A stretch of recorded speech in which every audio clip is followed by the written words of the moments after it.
Jason didn't like change. He didn't want to leave his friends, his teacher, or his small, cozy classroom at Riverside Elementary. But his family was moving, and he had no choice. The day before the move, Jason and his mom were packing his toys. He squished his favorite plush dinosaur into a box, his heart heavy. His mom noticed his glum expression and knelt down beside him, giving his shoulder a comforting squeeze. "I know it's hard, buddy," she said gently, "but you're going to make new friends, and you'll have so many new things to explore."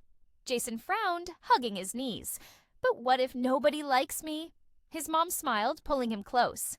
"How could they not? You're kind and funny." She looked at him warmly. "New friends don't replace old ones. They add to your circle." Jason didn't quite understand what she meant, but her hug made him feel a little better. Still, the thought of moving weighed on him. The drive to their new house took hours, and Jason clutched his dinosaur the whole way, watching the world blur by outside.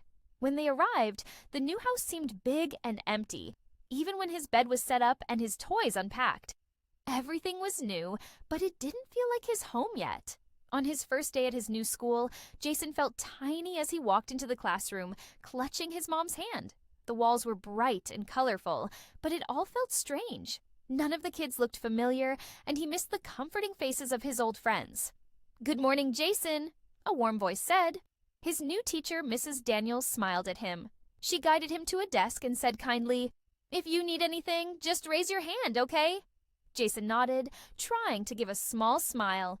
But as he sat down, he clutched his dinosaur tightly under the desk. The other kids were busy talking and laughing with each other, and Jason felt like he was invisible. At recess, he wandered around the playground alone, watching the other kids play tag. He wanted to join in, but he felt too shy to ask. Just as he was about to sit down, he felt a tap on his shoulder. "Hi, I'm Sam," said a boy with a bright grin and red hair. "Do you want to play with us?" Jason hesitated, glancing at the group of kids waiting behind Sam. He wasn't sure if they would really like him, but Sam kept smiling, his hand outstretched. Jason nodded, whispering, "Okay." They played tag, laughing and running around until Jason's cheeks were flushed. For the first time, he felt a spark of happiness. He didn't feel so alone anymore. As they walked back to class, Sam told him about his pet hamster and favorite games, and Jason listened with a small, growing smile. Maybe making new friends wouldn't be as hard as he'd thought. In the afternoon, during art time, Mrs. Daniels handed out crayons and paper and asked everyone to draw something that made them happy. Jason drew a picture of his old school, his friends, and his teacher. Mrs. Daniels came by and noticed his drawing. "That's a beautiful picture, Jason," she said softly. "Is that your old school?" Jason nodded, looking down at the drawing. "I miss my friends." Mrs. Daniels smiled, kneeling beside him. "It's okay to miss them. That means they were special to you. And you'll have new friends here, too." Jason thought of Sam and the other kids at recess. He felt a small spark of hope. Maybe he could keep his old friends in his heart and still make new ones here.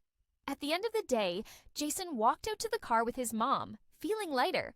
He told her about Sam, recess, and showed her his drawing. She listened with a proud smile. "You did great, Jason," she said, hugging him. "I'm so proud of you." As they drove home, Jason looked out the window with a tiny smile, imagining new adventures at his new school. For the first time, he didn't feel quite so scared.